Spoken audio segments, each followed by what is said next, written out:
Hey, everybody. Welcome back to Great Mondays Radio. I think a lot of times we talk about well-being at work and emotional intelligence, and everybody wants to be motivated. But the question always becomes how. It feels ill-defined and it feels just like something we haven't really put our minds around. I know there's a lot of work out there, but today's conversation is with uh, an amazing a person who is an expert in this kind of intelligent thinking and what we call parts work. Her name is Tracy Candido, and she is an internationally accredited executive leadership coach. She has this incredible podcast called Hidden Parts, which you should definitely check out, and is the founder of WaveMaker, a coaching and a learning and development organization. Tracy, thank you so much for coming on Great Mondays Radio. I cannot wait to learn all about this subject. Yeah, it's great to be here. Thanks, Josh. Yeah, absolutely. Okay, so let's start with my kind of quick introduction. I think everybody's listening is realizes we're going to be talking about how to well-being, if I can say that, and how to do it yourself, and some really interesting thoughts. But let's start with this term that I'm not as familiar with that you center a lot of your work around, which is parts work. Talk to me about what that is. Let's start with a definition. Sure. Parts work is a concept or a methodology that says that we contain a multitude of inner voices, different parts of ourselves, different sides of our personality that cause us to think, feel, and act differently given any situation. These different parts are technically neural pathways in your mind Mm. that were developed young in order to help you mitigate risk. When you're young, risk is not being loved or accepted. As adults, we can't turn off these neural pathways necessarily. And so they continue to fire. They're what we call like automatic patterns, right? Hmm. Like we do them without even realizing. But firing these neural pathways, like listening to these inner voices in our mind that are mitigating the risk from when we were kids, that those things are not still necessarily holding our long-term values, our long-term goals in mind. And so we are acting on behalf of them without realizing it. But the human mind is neuroplastic. So we can Yeah. actually intercept those behavioral patterns and those ways of doing. I don't know if you've ever been like, gosh, why do I keep doing this? Why am I like this? Like what I can't, I'm on this like Ferris wheel, I'm stuck. Yeah. Um, Parts work is a tool to help you intercept those neural pathways, and it's very imaginative and creative. So it's almost like the first piece of this is even just understanding the premise that you just described. Hey, these things exist. Here's why they exist. And I can do something about it. It's not just this is the way I am. Is that right? Exactly. That's right. Yes, we often think about our personality, like I'm a people person, Yeah. I'm not organized, right?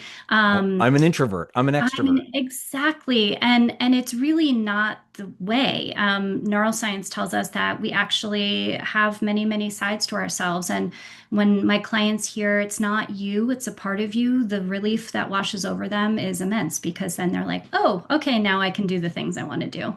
I just want to sit on that for a second. That premise, it's not you, it's a part of you, right? It's not you made a maybe you made a bad choice. That doesn't mean you are bad, right? Yeah, That is, it takes the judgment out of it. yeah, that's a really, really big learning that I have heard previously, but good to kind of refresh on ourselves.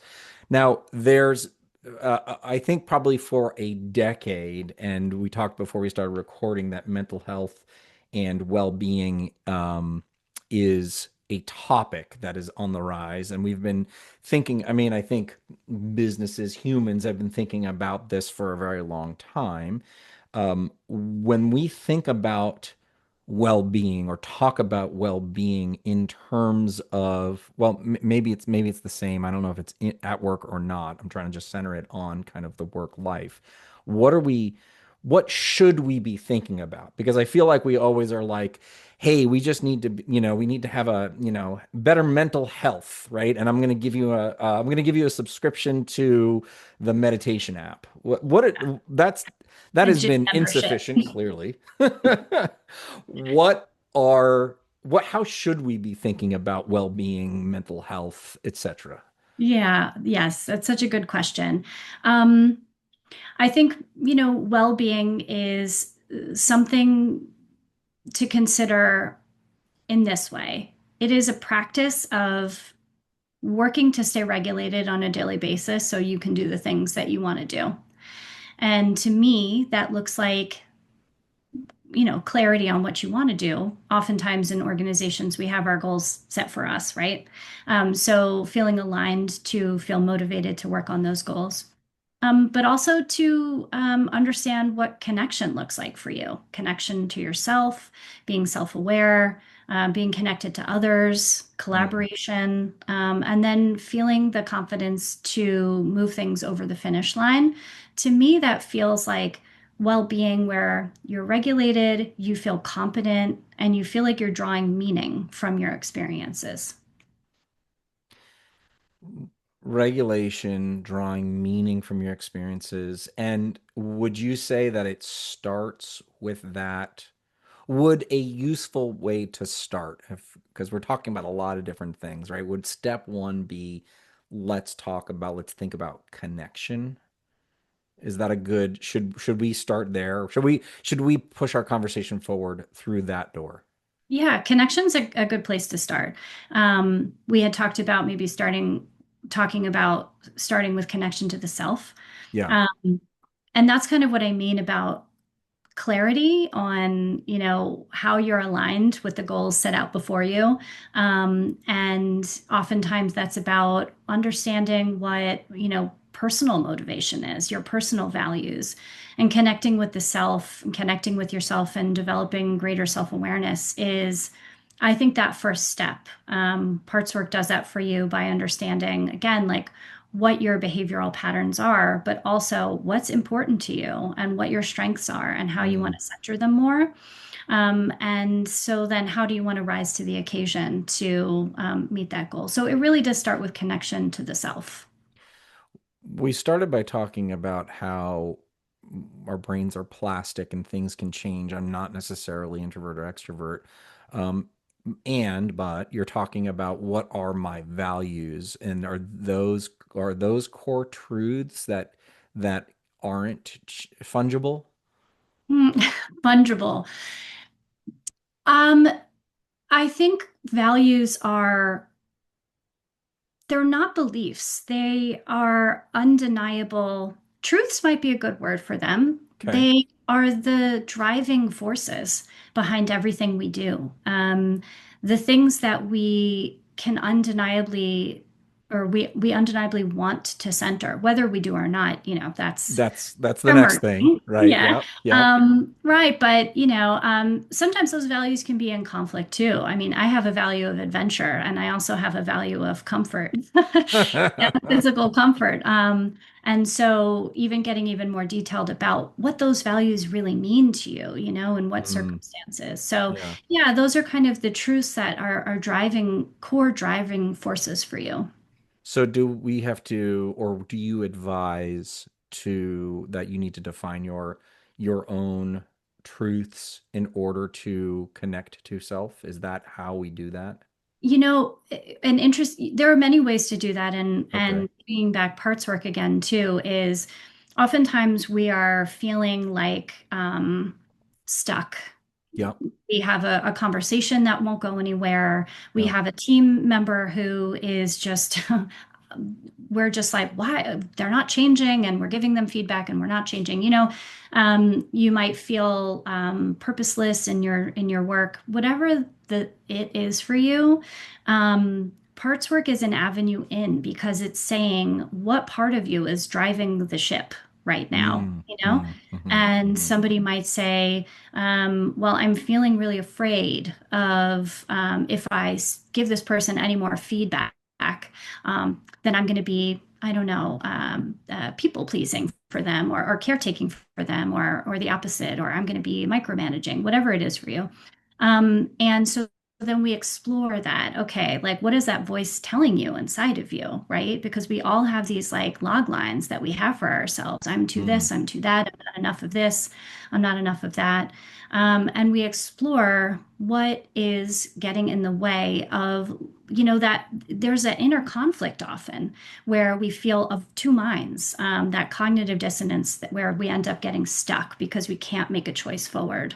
And yeah. so in that process of, exploring what this, inner voice, this hidden part is really trying to protect you from, which is usually the discomfort, the uncomfortable emotion, rejection, disappointment, shame, all of that.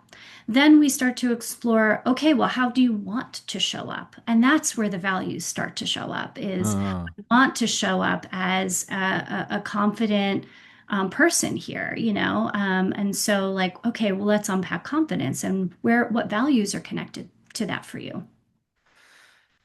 it's almost like you have to do the five whys, the classic consulting five whys, but for yourself and not for your Yeah. client. It's like, why am I afraid to why do I do this? What does it make me afraid of? And it that kind of maybe it goes back to a primal fear or something that happened in the past. Hmm. Okay, so how so that's a great way, a great entry point into connection to self. Any other things that you'd like to surface around connection to self before we move to connection to others? Connection to self is integral. That is really how you're going to develop and grow. That's the first thing. If you never do anything else, that's the Yeah, most important thing. yeah, great. Okay. So let's then start to get into this system of humans that, or yeah, this organization of humans that comprise our teams and our the people that we work with and companies.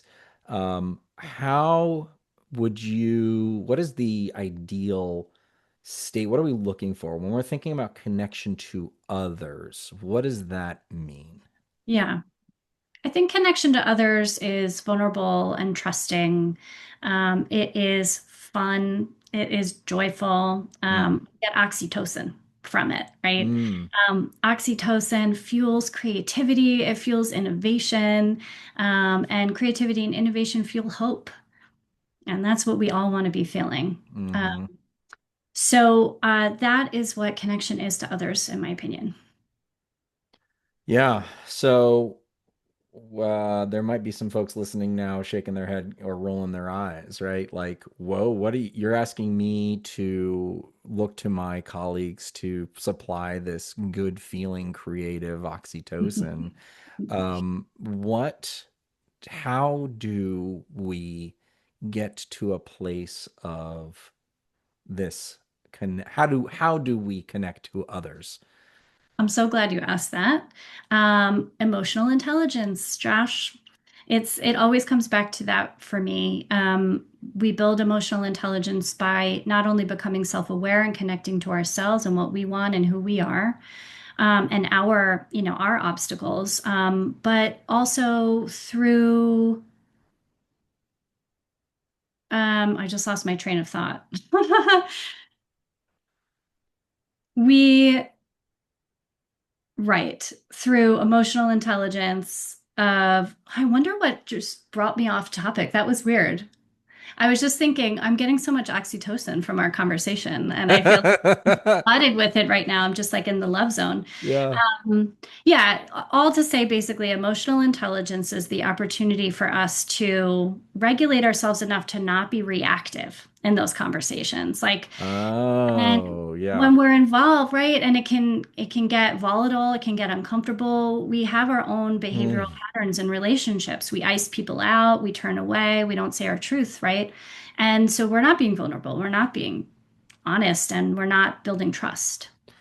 Okay, let's talk about that because you're just triggering for me those moments where you could just feel it fucking welling up inside of you, right? You're just like, what? the mother, right? Like, so there's that kind of extreme, which I think we've all Right. experienced, but Volatile. right, Hmm. volatile and like, and now, I'm a little better at it now. If I feel it, right, I can step away Yeah. sometimes, but I fear that it's not the most volatile that is the problem or the state that we get in. And you said it is, or you described sort of this moving away from a reflexive response. Hmm. And when someone calls me out and says, "Wait, what did you mean? Repeat that." And I was like, "Oh, I have no idea why I just said that." Or even like, I'm just making assumptions and like I'm just operating at a way that is not, it is putting a film over reality. And so your statement about regulation feels very true and present for me, of like, as I get older, I'm working on regulation. I'm looking for ways to deal with that. And it's so, I'm just going on because I'm like totally vibrating here, right? It's like, oh my God, exactly. So how is there something that I can do to, before, during, or after those like moments that help with that? Yeah. Yeah. This is what I do with teams. We talk about a time that we can do past or current, depending on what their situation is. We talk Mm, about either a time where they felt there was that like, oh fuck, what do I do in this relationship or in this situation, or a time that they're currently stuck in something. mm, And we do this exploration of like, what are the protector parts coming in for you? Is it a mm. hyperachiever? Is it a perfectionist? Is it a people pleaser? You know? And is it a procrastinator? And is it something else? And we explore how they show up in their dynamics together, in their group system, really, right? So imagine if you contain multitudes and you have 10 people on your team. Imagine then you have 10 people with multitudes sit you have infinity parts sitting Yes, on the table, yes, right? yes. And that's incredibly complex. And so it really comes down to, again, like understanding how those parts show up for you. And then the communication style could be, oh, my perfectionist is really coming up here, and I have this impulse to correct your work, but I know that's just my perfectionist part coming up.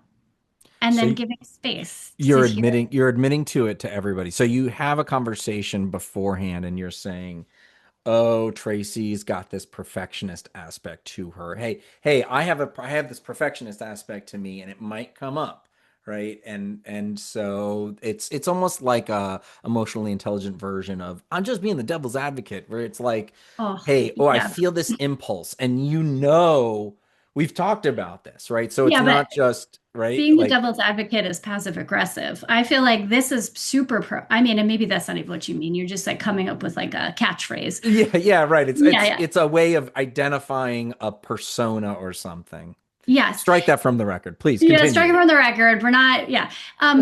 It's saying like, okay, so if you give your perfection, say you give your procrastinator the name Swamp Guy, which is literally one of my clients' parts,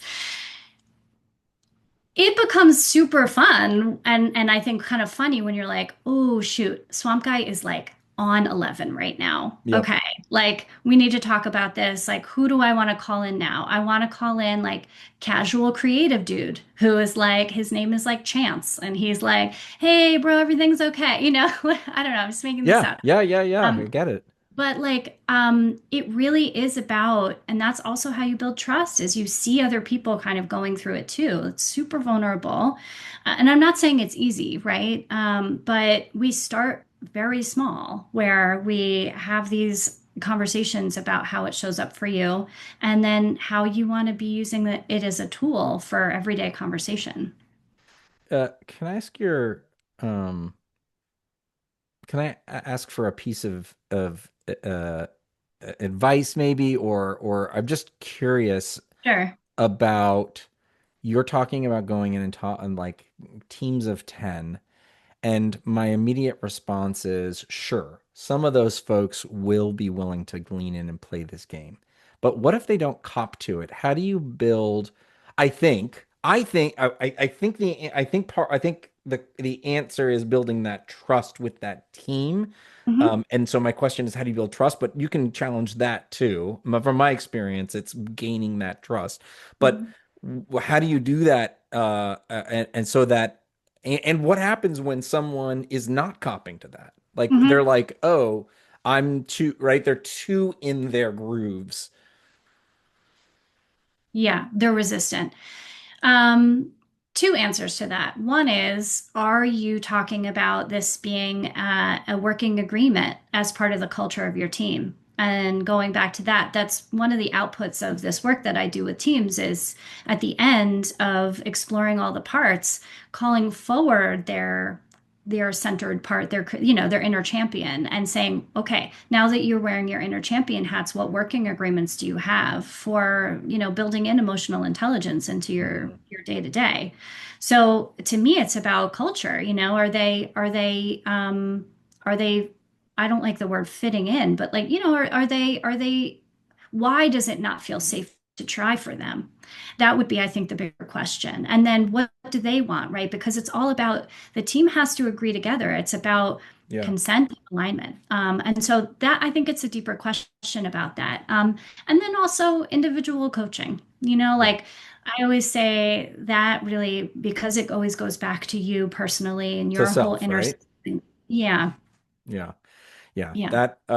that makes sense. That because it's like, how do you get to this group thing if you don't get like we that's what we you told me, right? You've explained starting with self is most important, and here we are, like we're gonna show up. It just doesn't feel it feels hard to do if you don't have everybody like coming to the table honestly. Maybe that's the Mhm. right way And to it's put it. It's also hard to do when the organization is slow. When this always happens, there's one team that is on the jagged edge of how they want to be working and they're really innovative, right? And they want to go beyond best practices and they want to adopt things like emotional intelligence. Okay. When the organization is kind of slow on the uptick, it can be challenging. Like the team Mm. might be operating really well, but in the The organization, organization is rejecting. so yeah, I mean, I think that happens a lot. I it definitely happens a lot. It definitely happens a lot. Okay. Um, Finally, connection to work. When we're talking about, so let's recenter, right? We're talking about well-being.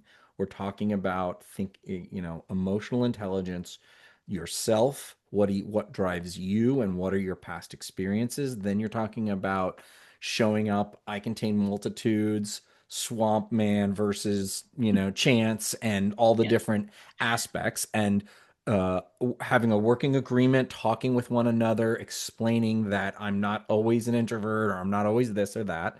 Now we're moving into connection to work.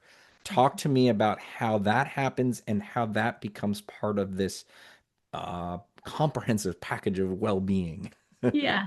Yeah. So after you're kind of, well, not, it's like alongside, right? It's an Yes. emergent practice. So as you are exploring who you are and your behavioral patterns that don't work for you anymore and who you want to call forward, so to speak, instead, and as you're using that as a communication tool and as a development tool for your team or whatever group of people, that you're collaborating with on a day-to-day basis, you're also then using it as an opportunity to feel motivated, given any project that you're working on or any goal that you're trying to get Mm, over the finish line. mm, You are calling forward the parts that feel motivated, or you're trying to understand why you don't feel motivated about something. Your job is not be all end all, right? And so if you don't feel motivated over and over, that's, I think, a larger question.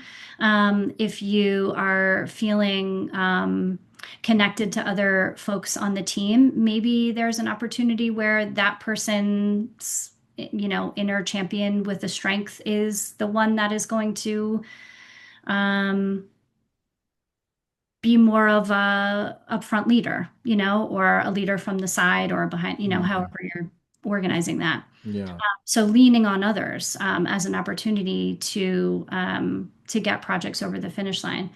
and really building confidence about what you think is possible. And again, like finding your voice within that, in order to, I think, make the things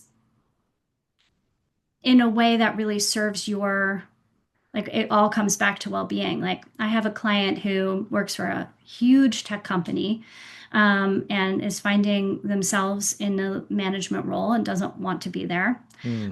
because it's all about reactionary behavior and being on the back foot.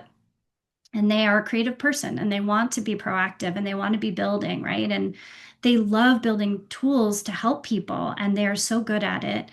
And they're realizing that the part of them that is in that reactionary mode is actually a very comfortable and familiar part. And so they keep putting themselves in that situation over and over and over Even again though they don't want to be. even though they don't want to. It's an internal conflict constantly, right? Because they're worried that if they don't deliver, then they're going to be in trouble. And to them, Yes. that is a very strong motivator. So it's about understanding what are your longer term motivators, right? These protective parts might seem, like they're driving you forward, especially like a hyperachiever part or a people pleaser part, Yeah. but they don't have your long-term goals in mind. And so it really is your relationship to work is about like, putting your personal spin on stuff and standing out or being a good team player. It's like what role do you want to play and why? And then how is your inner champions leading that role instead of the protector parts? Because all that's doing is again like trying to mitigate risk, trying to keep you protected from the playing bigger. And Yeah. so, if you want to play bigger at work, if you want to make more of an impact, it's really important to do this work so that you can operate from a place of like truth for yourself. Yeah. Which is, like opening up the energy channels, right? Like that's what's gonna encourage that. Yeah. What so last week's episode I had this really interesting discussion about organizations needing to learn to be more dynamic in their structure. What I hear here, and push back if it's wrong, poke some holes, there you've said a few little things that make me think, oh, it kind of depends on the project, who's going to be the champion, like where they are in their year or their lives. I'm ready to lead, I want to be creative. And going all the way back to the plastic fungible you, where your role tends to be currently today, one's role tends to be the same every time. And even organizations that are moving towards project based work where you can assemble a team, you're kind of picking from, you're like, oh, I'm going to pick the creative and I'm going to pick the all-star leader and I'm going to pick, right? Like it's like a baseball team and you're like, that person's a good batter or what, I don't know, Yeah. whatever it is, hitter and thrower, you know? Um, sorry, baseball folks. But in fact, you're describing a world, a team that can, and humans on a team that can change and be willing to change and be interested in different parts at different times. And if that is true, boy, does that sound like a lot of complicated work and effort and energy. Hmm. In a bad way? Um, I think, uh, no, I'm taking on the great question. Thank you. I'm taking on, I didn't realize I was taking on the persona of a leader, right? Like, how do we pre-butt this? How do we establish a system that enables this to happen, where we can play on people's strengths as they change? Those strengths will change. Like, what are the structures that will allow us to get out of today's strictures or something like that? Yes, emergent thinking and being like a systems thinker. Lots of lovely books about how to do that. Yep, yep, Uh, yep, yep. and um, and I think figuring out what it means to be a resilient, adaptable organization Yeah. and that has learning at its core. You you talked about a working agreement, which sparked to me like a project agreement. I am more and more thinking about it. I'm dragging you along the Josh journey here. Okay. So thank you for playing along. I am thinking about right the role of the project, like the project agreement, the project book, Hmm. that we need to have more clearly established beginning, middle, and end cycles where we can pull together the people, and or you can, even before you pull together the people, say, is this something that sparks for you? What role would you want to play? Let's come together and have these conversations so that, and I think this goes exactly to your point of I'm going to share which part of me, we're going to point it out, we're going to say it, right? Like when you, oh, what's that thing where it's like when you point it out, it loses its energy or it loses its power or something like that. When I you don't call it know. out, it becomes, it's like when you say the thing, right? You're like, the say the thing that's bothering you, it You lets take the the air power out of away the from it. balloon. Yeah, Yeah, you yeah. take the power away from it. Hmm. Okay, so you have this, I'm going to put it out in the world. I'm going to put it out on the table with my team. And this is where I'm at, and here's how I can play, and this is the role I want to play, and then off and running. And then we can leave those assumptions. Then we can have those assumptions for X period of time, and then we can start working. Okay. That's what I just put together. I don't know. You can respond or not. This has been incredible to think through this. Yeah, so I think a project agreement is a little bit different than a working agreement, because a working agreement is an opportunity to say, how do we want to be working together? What happens when things are great? What happens when things are not great? Mm, What are the practices we want great. to put in place as a safe hold? What conversations do we want to have to pick up motivation? I encourage, when I've done this with teams, I encourage them to incorporate emotional intelligence aspects into their working agreement or their parts, like, do we want to, I want to, I expect others to ask me like what part is leading the meeting right now, and what I expect of myself is to be honest with them. Yeah. So kind of things like that with the working agreement, and I think in terms of like a dynamic structure on of an organization where there are different like pinch hitters. Am I using that baseball term right? Yeah. Yes. um, Pinch uh, hitter. Yes. for different things, for different projects.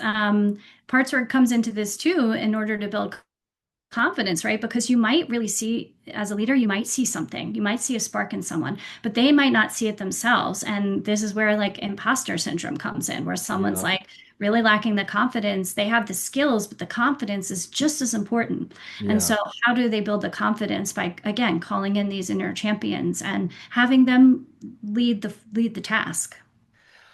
Lots here. Thank you. I love this working agreement, and to me, it feels central that this working agreement from the hidden parts Tracy playbook is critical. The emotional intelligence feels very critical to the working agreement in this kind of new world of work. I am so jazzed about this. It feels very much like unlocking the new ways that humans should be thinking about working together. For too long we've been cogs or assembly line machine thinking, and um oh my gosh, I don't know, there's just a lot here that feels like we're really, really onto something about how to work together. Are there any tools or kits that you have that can help people um, get into this? Obviously, I think people should check out, you should definitely check out Hidden Parts. It is a top 50 podcast in the mental health category, which is incredible. So lots of good stuff there. How else? I know that I love a free tool that people can, I'm sure the people are listening, my community loves it too. Do you have anything that can help folks learn more about this and or go into it with themselves or their team? Yeah, absolutely. So I have a field guide to your hidden parts. if you listen to the podcast, there's a workshop on there where you can explore like whatever voices come up for you. The Mm, and there's also a self-guided toolkit that you can download. There's also a Substack that you can read called Hidden Parts Hotline. But the field guide is a little bit more of a deeper dive into these kind of archetypes that I had mentioned briefly before. Some four major protector parts that come up for innovative people and leaders, and then some likely inner champions that you might want to explore for yourself. There's some like bonus content on there. You can go to the website, wavemakercoaching.com, and it'll be there. It's super lo-fi. I love lo-fi. You just grab the Google Doc and make a copy, and you can print it if you want. But it's awesome. a way for you to start to unlock some of this thinking for yourself.